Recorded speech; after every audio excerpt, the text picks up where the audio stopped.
Yes, David Haye, Derek Del Boy Chisora. It is on. Nearly 30,000 seats have already gone. David Haye has just tweeted that there are less than 10,000 seats left. Saturday the 14th of July, live from Upton Park in East London. Licensed to thrill. We will have it live and exclusive here on Box Nation. And of course, you can still get there. You want to be part of it? It's going to be a monumental event. Now, in honour of that, we're actually going to be giving away 2 fantastic seats for that show, and they're going to be part of our brilliant prize for a competition that we've had running for a couple of months now. You remember this? Remember these? There we go. They're the gloves. That's a picture, limited edition print. It's worth £8,000. Trevor Beattie, the advertising lord and master, brought it in about 2 months ago. And we asked, it was a very simple question that Trevor set for the competition to win these gloves. Well, in addition to these gloves, you'll also get 2 quality seats for the Upton Park fight between David Haye and Derek Del Boy Chisora. And what Trevor asked was quite simple. He said, if Muhammad Ali was still fighting now, and he had to write a poem if he was going to go in the ring with a Klitschko, what poem would he write? Now, we expected, I'll be honest with you, a few hundred replies. Well, by the time this competition closes, it's going to close on July the 2nd. Monday, July the 2nd, it's going to close. By the time this competition closes, I think we will have about 1,000. And you can, as I say, the prize is 2 tickets for Haye Chisora, and more importantly, this prize, this brilliant picture of the gloves that Ali had on in his first fight with Cooper. The gloves that Angela Dundee magically and mysteriously just wheedled, made a little hole. You can see the hole, you can feel them, you can sense them when you hold them. So I asked you to write a poem because that's what Trevor suggested. And the idea was, what would Muhammad Ali write if he were fighting one of the Klitschkos? I've got a few here. I've been reading them out for the last 6 weeks. This is from Nav. He says, this is part of his poem, not the full poem. He says, when I knock you out, you'll know what Muhammad Ali is all about. The rest of it was slightly better than that, and I do apologise for reading it out that way. And Angelo Rantak says, your eyes will get blurry. For your fans, this will be scary. Not scurry. I suppose it could say scurvy. Your eyes will get blurry. For your fans, they have scurvy. It would have probably worked better, Angelo, if you don't mind me saying so. Not necessarily better, but it could have possibly worked better. And Jamie Duggan, he said, so we are leaving on this jet plane to Germany via the Ukraine. Keep them coming. I absolutely love them. Keep them coming, okay? So I've got the gloves. That's the way it is. As I say, I've been let down a little bit by 1 or 2 guests tonight, but that doesn't bother me because I always seem to have a little bit of background activity going on. But that's just the way I work, you know, I don't really care. But coming up now, 25 years ago, they did things slightly different in the heavyweight division. Mike Tyson was the daddy, but there was a whole series of heavyweights, Tim Witherspoon, the great Tim Witherspoon, called them the Lost Generation. Now, they were in some brilliant fights. They were also in some absolute stinkers, okay? But the group of them could really fight. That's a fact that's often overlooked. And one of them, Bonecrusher Smith, James Bonecrusher Smith, came over here and he boxed Frank Bruno. It wasn't a world title at stake, and it was a heartbreaking night. Ended in the 10th round. Well, that group of heavyweights, they get, as I say, they get overlooked in history, and they shouldn't be because they were good.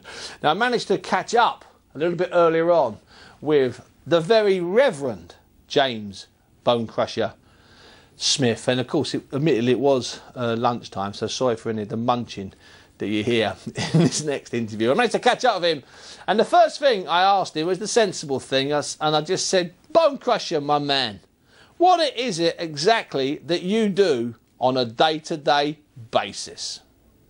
I'm working on a Boxing Legends Hall of Fame museum in Myrtle Beach, South Carolina. Okay, so that would be just... How's the weather in the UK? So, champ, but what about... are you still involved with boxing in any way? Are you working with any fighters? You planning a comeback? Because I know you've made plenty of comebacks. No, I'm coming back to England. I want to come to the Olympics. Oh, that'd be good. What, come over with the American team or just come over as a citizen of the boxing world? I need some tickets. Can you help me? With the boxing, I'm telling you now, hand on heart, I will help you get tickets to the boxing at the Olympics. Okay, that's awesome. It can happen. Now, Champ, you had a very long career. It went on a long time. You mixed with a lot of good fighters. I'm going to ask you a very simple question, Champ, and I know you've been asked this lots of times. Who was the best man you ever shared a ring with? It wasn't a man, it was a woman. Who was she? My ex-wife. She was. So I take it you lost on that particular occasion, Champ. Yeah, I lost that one. Now, what about some of the men you fought actually in the ring? Which one of them do you think you look back on and you think, you know what, he was the best guy I ever shared a ring with? Mike Tyson. The Tyson one. Was in that fight, Champ, do you ever look back at that fight and think, if only I'd have just believed a little bit more, if only I'd have just done a bit more? Because I think you could have won that night, Champ. I think so, too. It's about a defensive fight. Waited a little bit too long. But, he wasn't used to going that many rounds, so I was able to take him out there, but should have put it on him a little bit sooner. And that was the plan, to put it on him. The plan was to take it long and then maybe after a few 8 or 9 rounds put the pressure on. That's right. Now, of the other guys, I mean, you had some good wins, and you shared it. You shared some big fights with some big people. What's your fondest memory, Champ? What's your nicest? What was the nicest moment that the Reverend had in the ring? Winning the title at Madison Square Garden. That particular night, was that the Tim Witherspoon night? The Witherspoon night. Yeah, because I know Tim had first round knockout HBO. Yeah, because you boxed him before, hadn't you? He had gone the distance. Yep, he had beat me before. Yeah. So what was the difference between that Bonecrusher and the one that knocked him out in a round? I got mad. I made a decision. You made a decision that you weren't going to be losing again to him? Mad, M-A-D, make a decision. You got mad, M-A-D, and the decision was? Knockout first round. Knockout first round. Do you have any regrets from your time in boxing, Champ? No, I had a good career. Everything was good. Now, what about the big night you're over here against our very own, our hero, our legend, our folk hero, our own boxing royalty, Frank Bruno? What do you remember about the build-up to that night and the fight with Frank Bruno, Champ? I was running out of time, and I had to make a decision to take him out in the last round, but that was a tough fight also. In your backyard, London, England. Did it surprise you how good Bruno was, Champ? Did you think he might be easier? Yeah, he was big and strong and tough. Yeah, he was a tough guy. Now, Champ, have you had any contact with Bruno in the last 10 years or so? No, but I'd like to. I'd like to get him over here in the United States, and we're trying to put this museum together in Myrtle Beach, South Carolina. Well, I'm sure he'd love that if someone could sort out his flight. He'd come. Now, later in your career, quite later in your career, and also late in his career, you travelled to Australia to fight a true legend of the ring, Joe Bugner. But it went wrong for you that night, Champ. What happened? Dislocated my shoulder. In the first round. How do you think that fight would have panned out? He's a big boy, too. Big, strong guy. Ugly guy. And finally, Champ, and thanks for your time tonight, when did you become a reverend, a man of God? When did that change happen in your life? 1996. And you've been preaching to the converted ever since, Champ, I can tell. That's right.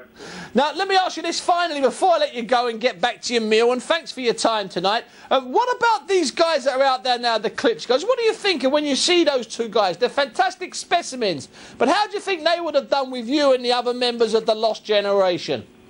If I was about 10 years younger, I'd go through them like a hot knife go through butter. And I tell you what, champ, on that note, the Reverend James Bonecrusher Smith, a.k.a. the champ, thanks for spending time with us during your lunch break today. Thank you very much, champ. Thank you very much. Oh, yes, yeah. Well, that was Bonecrusher Smith talking to me earlier.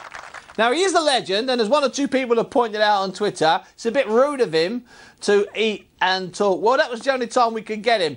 But this shows the power of both this show and the internet. Military Search on Twitter has already tweeted that he's got a spare ticket for Bonecrusher on August the 12th. And I'll do my best to put you two happy lost Olympic-bound souls together. You can carry on tweeting me. It's quite simple. It's at Big Daddy Bunce, or you can email me, which is bunce@boxnation.com. And that's where the poems need to go for the July 2nd deadline for the Ali poem. Also, some of those questions there, Jim Holborn was influenced me on those.